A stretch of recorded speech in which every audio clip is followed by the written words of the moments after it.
Hello and welcome to the EuroWhat, episode number 63 for the week of October 7th, 2019. I'm Mike McComb and I'm joined today by Ben Smith. Hey Ben. Hey Mike. We are a pair of Americans trying to make sense of the Eurovision Song Contest, and this week we'll be talking about the curious case of flags at Eurovision. How's it going, Ben? It's good. I have been playing a lot of Untitled Goose Game, and much like that, I'm ready to get in here and honk and just mess things up. Oh, we will be such horrible geese we will over be the next such hour horrible or so. geese. Yeah. Reflags. Yes. If you've not checked out Untitled Goose Game, please correct that. If anything, just look at the trailers on YouTube. It's delightful. I'm not sure how to use that as a transition into all of the news that has happened this week. Yeah, I went out of town this weekend, and I step away from my computer for 5 minutes, and two nations have picked their entries. Pick the artists. Yeah. That will be their entries. We knew about Belgium. They were nice enough to issue a press release and say, we are going to announce on this day. Whereas Spain was just like, hey, this guy. And that came totally out of the blue. Yeah, Spain was just out of nowhere. Yeah. We'll start with Belgium since they did choose first. They will be sending the group Hooverphonic to Eurovision. They are currently touring in Europe. And they are a very well-established act. They formed in the mid-90s.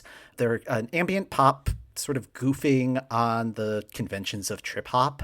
That was kind of their mission statement in 1995 when they formed. And they released their 10th studio album, Looking for Stars, in 2018. They've had a rotation of lead singers over the years. Their current lead singer is Luca Kreuzbergs, who apparently won The Voice of Flanders in 2018. That's what while I was digging into the group and listening to some stuff on Spotify and doing just general Googling about this group to figure out who are they and why does everybody know about them. I was like, they seem to kind of trade out lead singers every couple of years. Mm-hmm. And right now it's the winner of The Voice of Flanders from 2018. A number of their songs have appeared in soundtracks for various TV shows and movies. And yeah, when I mentioned this to my husband, he was just like, wait, did they do a Depeche Mode cover? And I was like, I don't know. I haven't had a chance to dig into their catalog. And yeah, he has a Depeche Mode compilation CD that has Hooverphonic on it. So they've been around. This is a very interesting choice for Belgium, and I'm kind of excited to see how this one turns out. I had kind of jokingly noted to you in our little communication Slack thing that, the neighbors are hosting and Belgium wants to make a good impression. Mm-hmm. Like the Netherlands is hosting a picnic and Belgium does not want to have their potato salad rejected again. But this feels like a group with a decent pedigree. I'm excited to see what they do. From what I've heard, it doesn't feel super Eurovision-y, but that's not necessarily a bad thing, I think, especially in the last few years. Alex Collier, one half of that group, wrote Senec's A Matter of Time, and even though I didn't love that performance, I thought the song had a good sense of drama. Yeah, and it didn't have the sense of melancholy that Blanche or Elliot brought in the odd-numbered years, so I'm intrigued by this. Although something that you did mention, I guess there was an interview where it seemed like they may be going kind of the Salvador music should be about meaning and not fireworks. Yeah, place. there was one quote from them that kind of scooched to the edge of we make real music for whatever that means in the year of our Lord 2019. Mm-hmm. Where I was just like, guys, just go to the Eurovision and send a good song, and I don't care. All we know at this point about the song is they're planning on releasing it in February, along with everybody else. So TBD on that. Yeah, I'm very glad that they didn't just completely release everything at this point. They have a band, they have a demo presumably, and they can just sort of workshop it and polish it for February. Yes. So looking forward to hearing what they have. So what's the deal with Spain? So Spain has chosen to not do Operation Triunfo this year. We had already known that, but they decided to just rip the Band-Aid off this weekend and said, yes, we're sending Blas Canto. To which I went, who is Blas Canto? Mm-hmm. It turns out he is 27 years old and has tried to represent Spain before, first at Junior Eurovision in 2004, but he was not selected then. Spain did win that year, so that appears to have been the right choice. And then he's mostly known for being part of the boy band Orin until they split in 2016. That boy band tried to represent Spain in 2011 and finished in the top 3. And then I was dipping through a few of his post boy band songs, and it feels like he has range, because I assumed that Spain was going to go all ballady again, because Spain does have a tendency to go kind of ballady. But he can do up-tempo too. Okay. After the announcement, hopped onto Spotify and tried to listen to some of his tracks, and I guess we just got the random assortment of all of the ballads, because my note afterwards was yeah, he really needs to do something up-tempo. And there is a chance. On the plus side, it feels like a very strong choice for Spain. His album went to #1 in Spain last year, and speaking of #1s, he is the #1 Blas on famousbirthdays.com. Which I'm so glad that Who Weekly brought the Famous Birthdays website into my life. It is so dumb. Yeah, but I did click on that to see just how many other Blas he beat out for the title, and there were 2 others that were referenced. One was either a rugby player or a soccer player, and then the other one was a drummer. So it's legit #1 Blas. Okay. So he is the #1, and he is the number 40 singer born in Spain. Yeah. All right. Yeah, good for him. That's up there. Yeah. Hopefully there'll be some more impressive stuff on his resume as we learn more about him. So yeah, and then Spain has not really given us any timeline for when we are going to know what his song is like or any of that, but that's fine because it's still October. Yes. Yeah. We are a little too far ahead of schedule. We don't need to get into a hurry up and wait situation. So. Yeah, it's early enough and there's plenty of time. And then what I thought was going to be the big story this week, Jan Ole Sand announced that this upcoming Eurovision will be the last where he is the scrivener and executive supervisor of the contest. This upcoming contest will be the 10th time that he served in that role. So that's a really good run. Yeah, especially given all of the excitement, we'll say, of the last couple of contests. I think he's deserved a break. So, he's going to move on to NRK, Norway's broadcaster. I believe that's where he was before. Yeah, so he was handling the Norway participant side of things, and then became Grand Poobah of all things Eurovision, and now is going to go back to NRK in some role that does not involve Eurovision. Which, good for him, moving on to new challenges. New projects. Exciting for him, kind of sad for us, because I don't know, he's just this sort of cult presence at the contest where it's everything's going to be okay, even if the results go all topsy-turvy. Well, as we have discussed previously. I feel a couple episodes ago, I was I can't think of what his the proper name for his role is, so I just refer to it as the Jan Ole Sand. Yeah, and no word yet on who could possibly replace him. People did ask if Christer Bjorkman is gunning for that position, because that seems like an obvious choice, but he says he's not interested in the job. We'll see if and how that changes as the 2020 contest grows closer, and it seems like Christer Bjorkman has a lot of projects going on, so just a lot of irons in his fire. Hopefully this year will be an exciting and fun challenge and not a frustrating challenge for Jan Ole Sand's last go round in this role. I imagine that he's picked this one particularly because after last year this just seems like a piece of cake. Well, hopefully. Again, it's only October. It's only October. We are still trying to figure out, as I sort of root around in the grab bag of other Eurovision news things, we're still waiting to figure out how many countries we have. Currently, we are at 38 countries participating in this year's contest. Poland has finally said yes. In addition to hosting this year's Junior Eurovision, we will also be participating next year, which, yay. We are still waiting to hear on Bulgaria, who had said that they were going to tell us if they were playing or not in September, and it is, just checking the calendar here on my computer, October 7th. Yeah. We are currently on the 37th day of September. No. So at any point, we could hear from them. Looking ahead to some other things, Eurovision and concert tickets go on sale Friday. That will be happening in Amsterdam, as always, even though the contest proper is in Rotterdam. And then 2 other pieces. One thing that I cannot believe that we have not talked about, and one thing that I have definitely talked about in lots of places. So Spotify is rolling out just sort of how-tos and helpful tips for burgeoning podcasters. And they have some really cool articles around that, and they're talking with like Madeline Barron of In the Dark on how to find the story, and they're talking to like sound engineers on how to make things sound good, and they're talking to like some random Eurovision podcast about how to plan out a season. Yeah. Is it one that we've heard of? Yeah, yes. You're soaking in it. all right. They talked to us, and I had fun answering questions for that, and I was really happy to see what that turned into. Mm-hmm.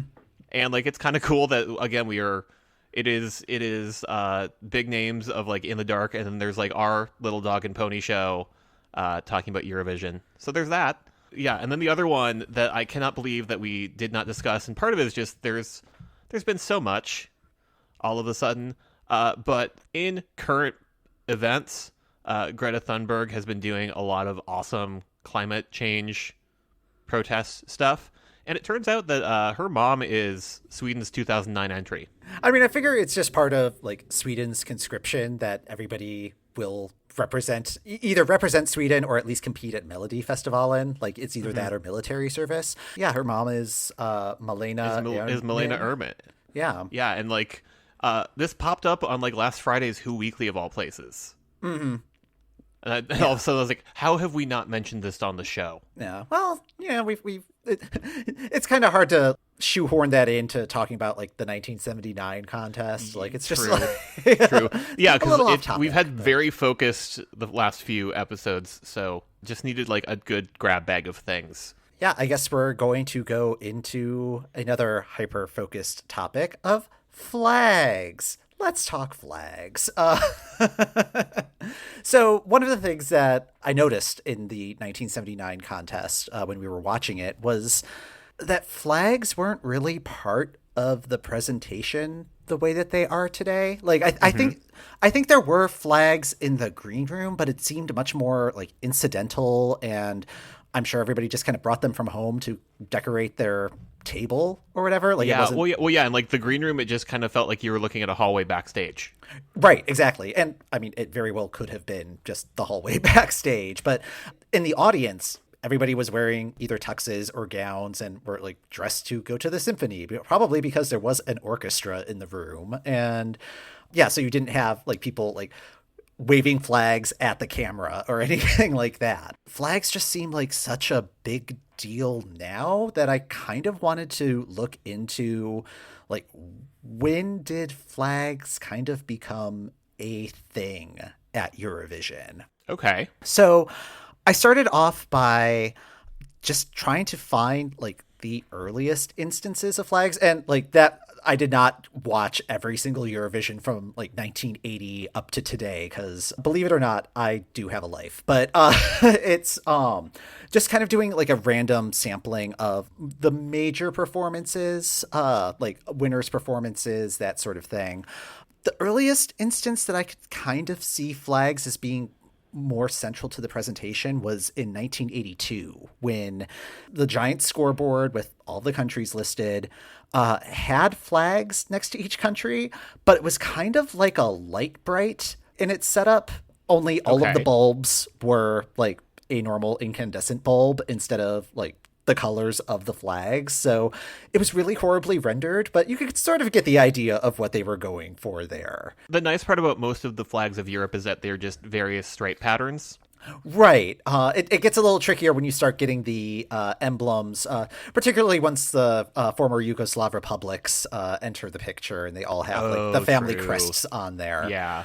Again, there weren't swarms of people like waving flags in the audience. Like you could see an occasional hand flag or two, like you'd see at like a Memorial Day parade, where people just like waving the small flags. And like you could see one or two like in the 83 contest. And like the earliest contest that had graphics of flags where it's just like, oh no, we're being actually intentional about this, was in 1985, which feels kind of recent. I mean, I know that's like almost, that is 35 years ago, but yeah, that's 35 years ago. It's possible that there were earlier indications of this, but I mean, nobody was necessarily going to write about flags like in newspapers, and like doing any sort of internet research about this was just like, yeah, it's just not going to happen, because like you did not have the whole content mill aspect of like having to fill up space. Like unless there was like flag burning or something happening at the contest, it probably wasn't going to make the front page of any major newspaper. It's possible there may have been earlier examples of flags, but the point is flags weren't really considered part of the visual presentation of the show. Okay. And this makes sense since Eurovision was also broadcast on the radio. Like it was just as much a radio broadcast as it was a television broadcast. So a visual component such as flags, not really helpful on an audio medium. And the audience wasn't really explicitly part of the television presentation either, at least the way that the audience is part of it today. Like you didn't have anybody at the 1991 contest like doing stage dives as part of the show or asking for the power to be turned off so that people could sing to the music. From what I could find, the more pronounced presence of flags didn't really happen until around the year 2000, which coincides with when Eurovision was streaming online for the first time. Okay, that makes sense to me. That sort of as the contest widens, that maybe becomes more of a visual motif. Mm-hmm. Yeah, and just like an easier way of kind of seeing which team is which. Like they're not all going to be wearing like red t-shirts or green t-shirts or anything like that. But if they have a flag that they are all kind of clinging to, it's easier to identify whose team Italy or Team Israel or Team Germany, that sort of thing. Okay. The thing is, 2000 also had a flag controversy. So Israel's group PingPong sent the song Sameyakh.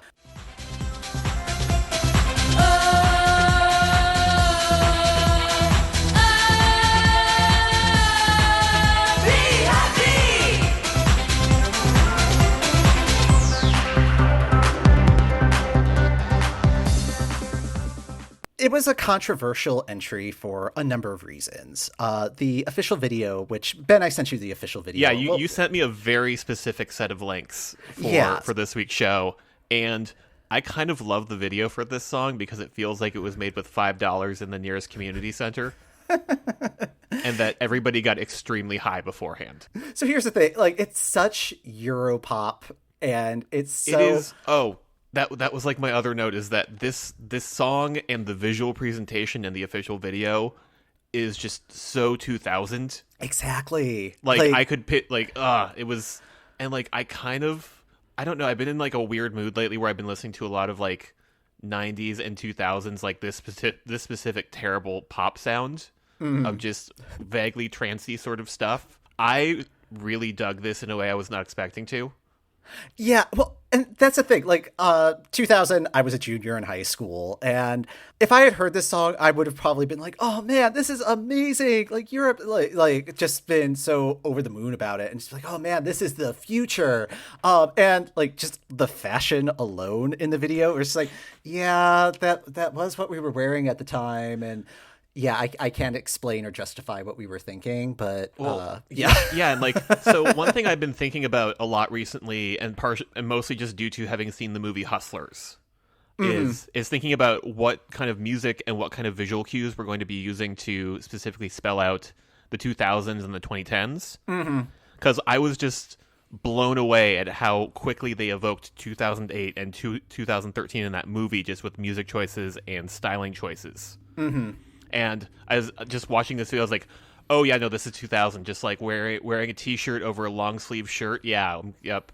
This is exactly what I was doing at that time. It is kind of a delightful time capsule, but I mean, the video itself was controversial in ways that don't, like if it were done today, it would just be like, what? Like there was same-sex smooching in the video, which I imagine caused like quite a ruckus. I saw that in the video and thought nothing of it, and then immediately was like, oh, wait a minute, this is from 2000. That was a deal. Yeah.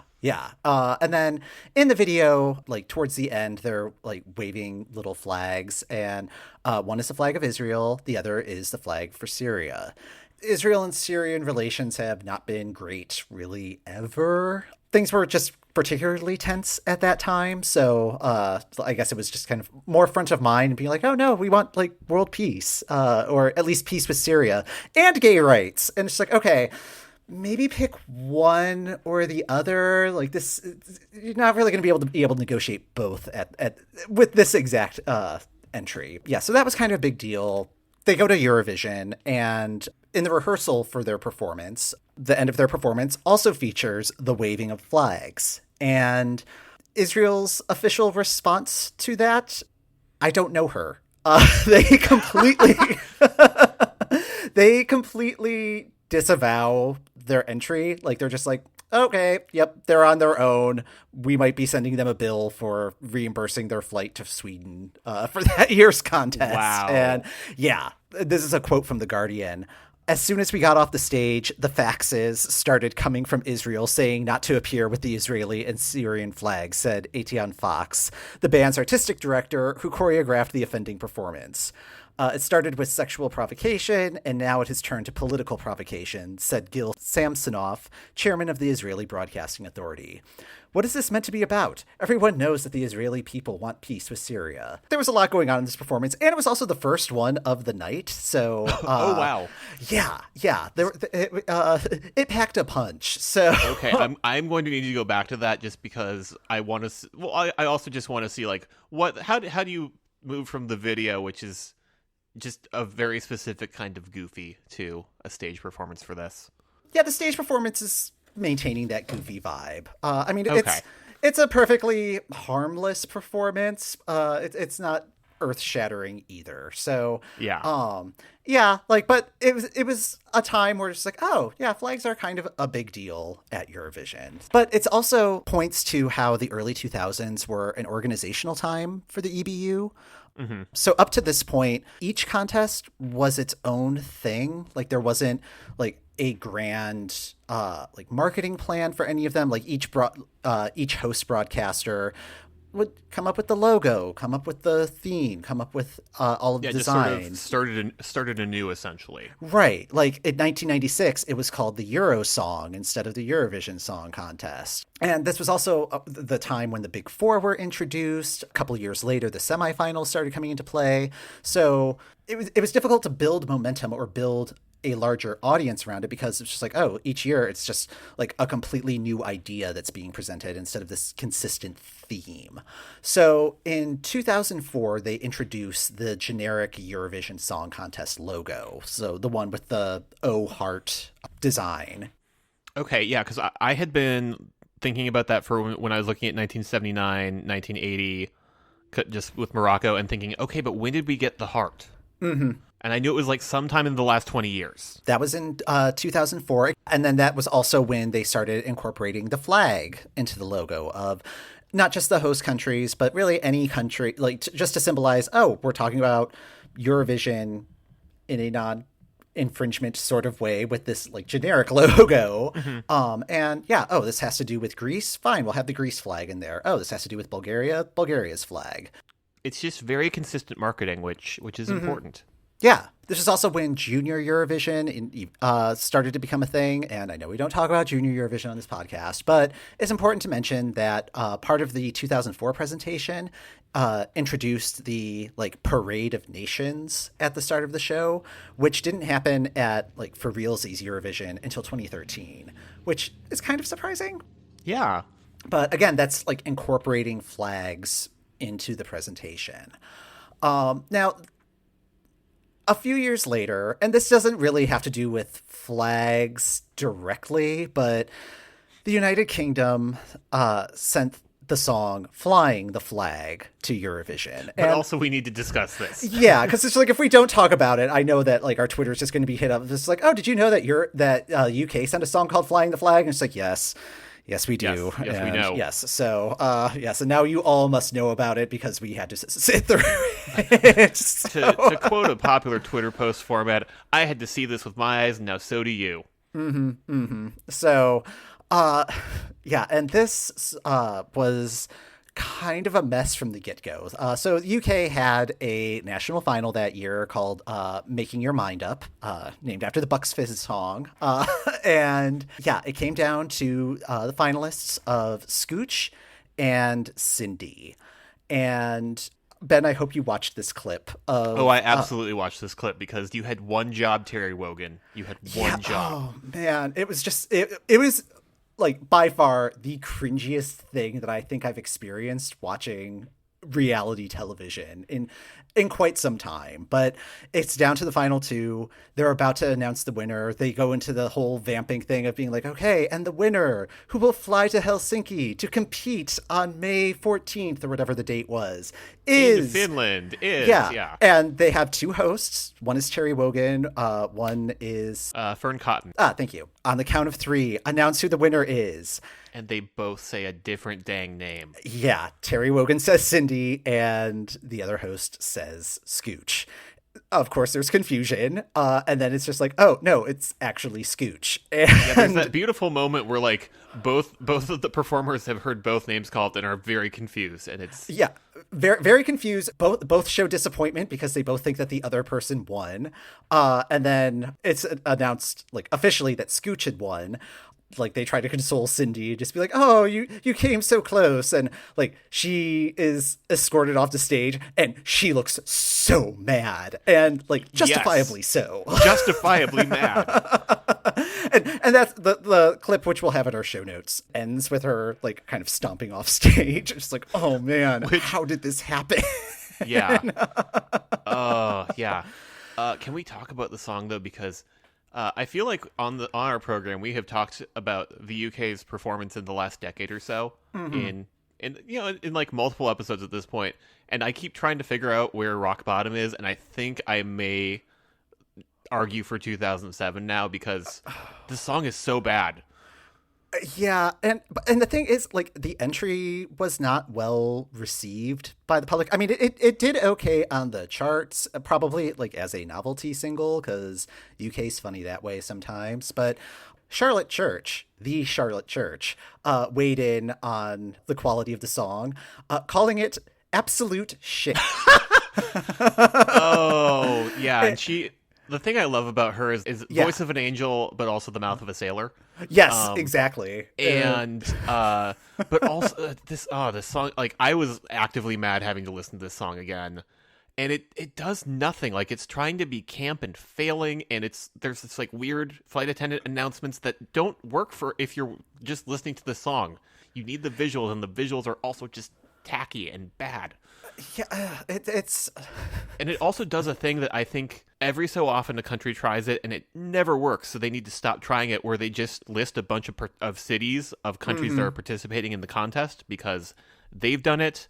The Dutch did it with Shalali. It just never works. Like, anytime where like your whole bit is that you're naming a place that either the contest is taking place in or that is just countries taking place, it never works. And that's not limited to Eurovision. Like, in pop music, it's just a terrible trope. Like, there's that, like, one Huey Lewis in the news song that does the same thing. And it's just like, no, you're just listing cities, and, like, you can just kind of tell that it's like, well, we need one more track for the album. And... Well, I think the only time that it has worked is I've Been Everywhere.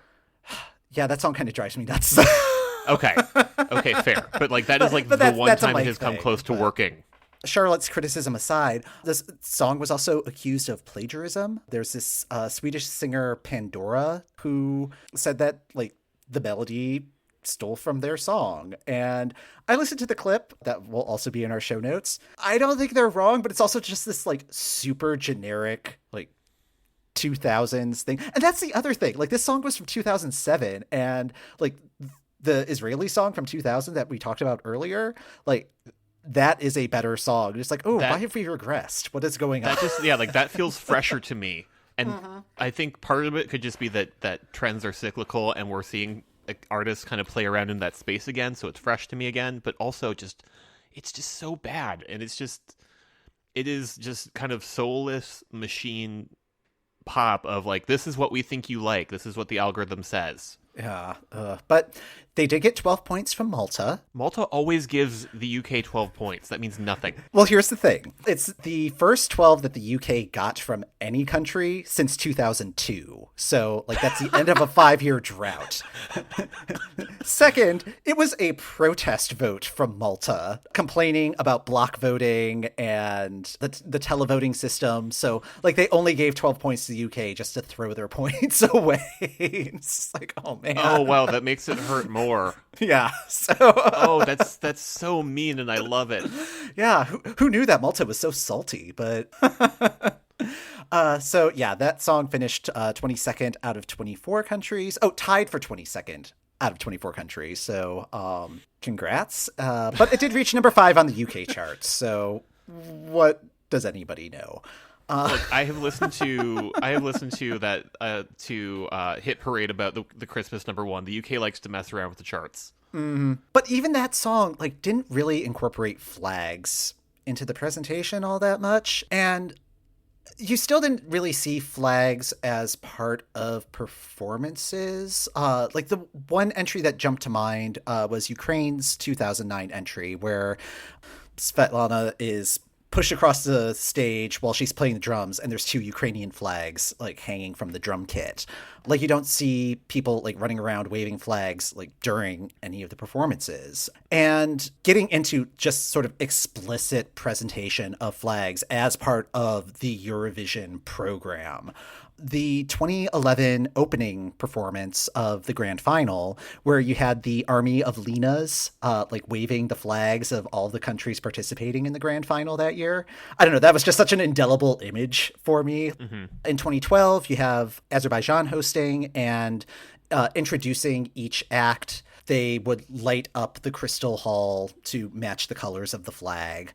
And then, like as I mentioned earlier, in 2013, Sweden added the Parade of Nations to the opening ceremony presentation. And that's been a tradition that's carried on since then. And then in 2014, flags really became central to the Eurovision performance. So you had Jessica Mauboy performing the song Sea of Flags at the grand final. It ends with the Aboriginal flag. That's pretty neat. And that was just kind of the precursor to Australia joining the contest. And then that was also the year where all of the postcards were the contestants, the artists, like, being asked to make a representation of their flag. Yeah, and that was such a cool idea for a postcard. Yeah. Like I think of Conchita's, where it's just like the racks of dresses that are white and red. Or comes to mind for me where their singer got a tattoo of the bird on her back. Oh yeah, for Albania, yeah. And then was like, and now we're just gonna hold a red piece of see-through paper, and there's our flag. I got a tattoo. On my back. And then I, just because I am an Iceland fan through and through, like that they went to one of the big waterfalls with a projector and we're just like, we did this. There were so many cool ideas there. And it really just kind of attached like national identity to each of the performances, which I thought was really cool. And it's also a little less controversial than I think it was in 2010, where they had like projections of maps that like floated above there, but some of the maps were slightly inaccurate due to like territorial disputes. And yeah, so countries got cranky about that. And it's like, maybe something that doesn't involve land borders in the presentation. Yeah, so, like if you guys cannot do that, that would be great. In 2015, that's when they introduced the hash flag integration. So if you were watching Eurovision and live tweeting at the same time, and you used the country code that they had on the hashtag on the screen, your hashtag in your tweet would have the heart logo with that country's flag in it. I don't know. If you're extremely online, that's kind of a neat feature. As someone who is extremely online, I was about to say, that's fun. Yeah. And yeah, just gives your tweets a little bit of pop. Yeah, back when Twitter was fun to be on.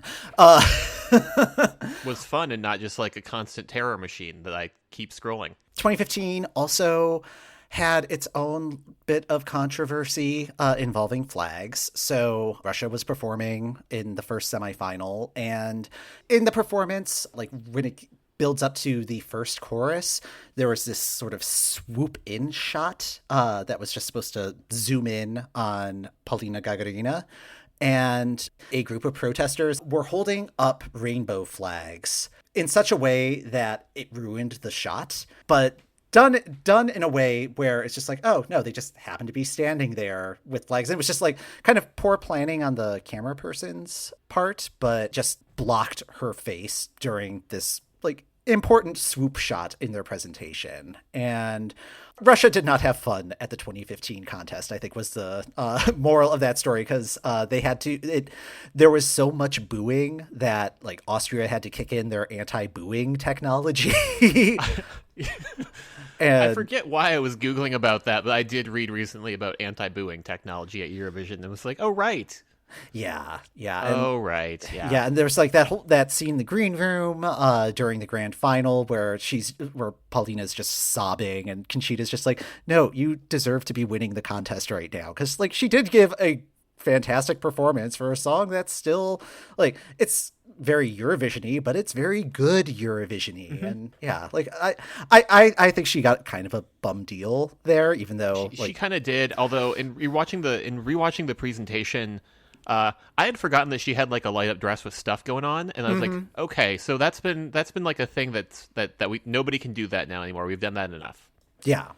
So because of the whole flag incident, Eurovision decided that they needed to kind of update and sort of formalize their flag policy. Everything was kind of informal to this point, but yeah, they actually published a flag policy, and I don't know if it was supposed to be publicly released, or at least the version that was leaked to blogs might not have been the public-facing version, but yeah, it included like size requirements for flags, and that's something that's still in place. It's like, yeah, we don't want somebody to bring like a 30-foot banner to the contest, but yeah, something of an appropriate size that you can like wave in front of the camera if the camera's pointing at you.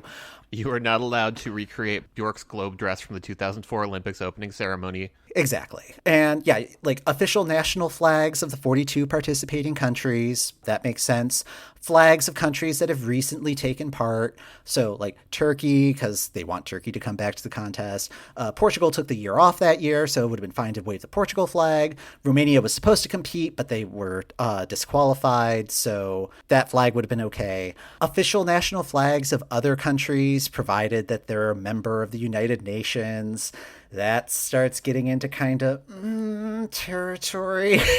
This is my favorite one. Rainbow flags and the European Union flag will be tolerated, provided they will not be used as a tool to intentionally make a political statement during the show. Do not wave your flag politically. And that one just is bonkers to me. Just because it's just like a flag is a political symbol. Like there's no way you can get around that. That is literally what a flag is.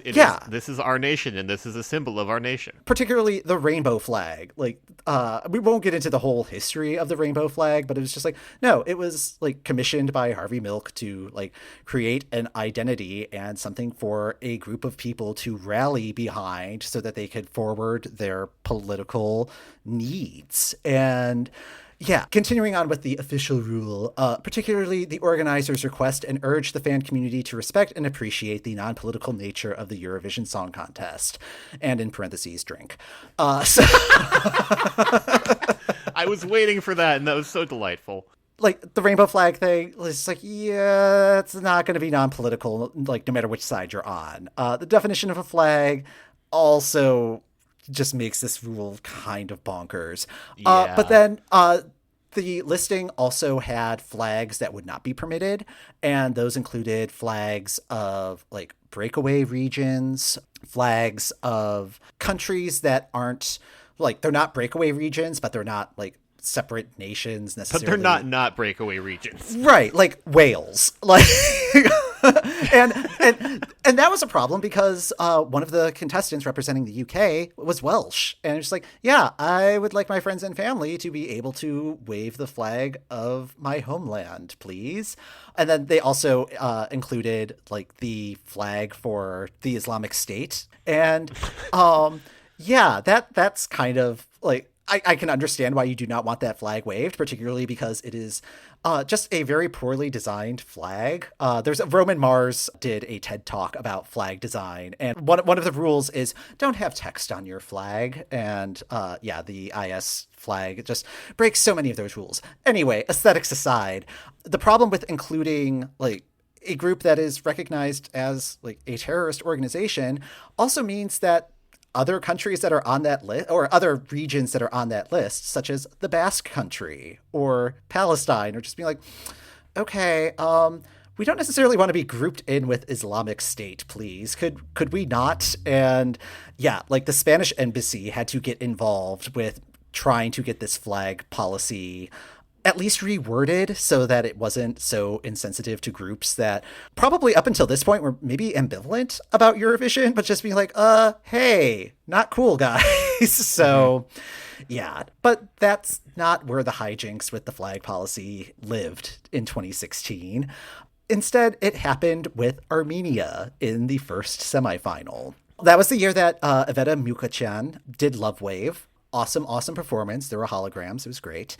And during one of the recap segments during the first semifinal, she waved the flag for the Nagorno-Karabakh region, while everyone else in their party waved the normal Armenian flag. Right. While Googling around trying to figure out what I was going to do for Flag Week for food on our little side hustle of posting pictures of food on Instagram like everybody does, was trying to make sure what I had planned was appropriate. And that's when I discovered that there is a page on Wikipedia called Armenia-Azerbaijan Relations in the Eurovision Song Contest. Ooh, yeah. There are enough of them that it has a separate page. Yeah. The short version is that it's a whole deal, and that region is contested. They have whole, like, that's why the 2010 maps were not good, because that is a land that they both lay claim to. It is contentious. The 2012 contest, Armenia sat out because Azerbaijan was the host. Yeah, it just really gets into another rabbit hole of history that we will not explore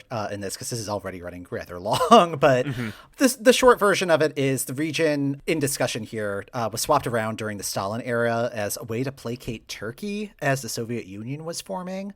And as the USSR was breaking down, the conflict over that region really started heating up, and there was like full-scale fighting that started in about 1992. I'm not sure where the dividing line is between like war and skirmish or like the technical military terms, but it was like lives were lost. It was a very big deal, and it's still a major issue and the core to like why Armenia and Azerbaijan are not friends at the contest. And there was a clash in April of 2016, so it was very fresh in everybody's mind. And the thing with the Nagorno-Karabakh flag is it is very similar to the Armenian flag. So the Armenian flag has like the red, blue, and yellow stripe. And the Nagorno-Karabakh flag has this sort of, it's not quite a chevron, but it's like if you were trying to make a triangle with white Legos and like just this kind of like stair-step pattern on the side. So it would be very easy to sneak that flag in, just like fold it up in such a way where it's like, oh yeah, it's just like another Armenian flag, and then start waving it when the camera's right on you. And yeah, like, and she was not being coy about it. She does not strike me as a coy person in general, but No.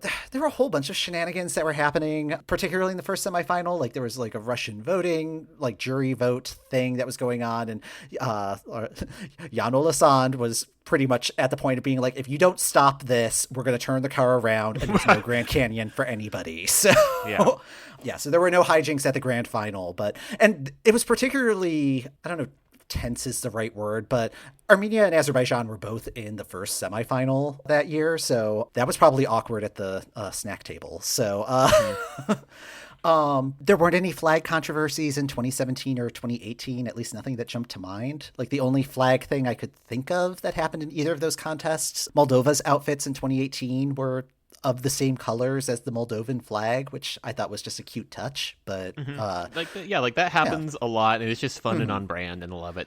Yeah, and it's very cute. It like just adds to the cuteness of that performance. So you jump to 2019, and are you aware of any flag controversies that have happened in 2019? Excessively, perhaps.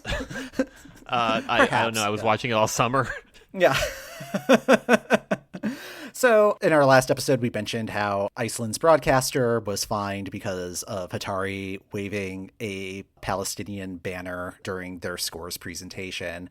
And also Madonna having Palestinian flag on the back of one of her dancers.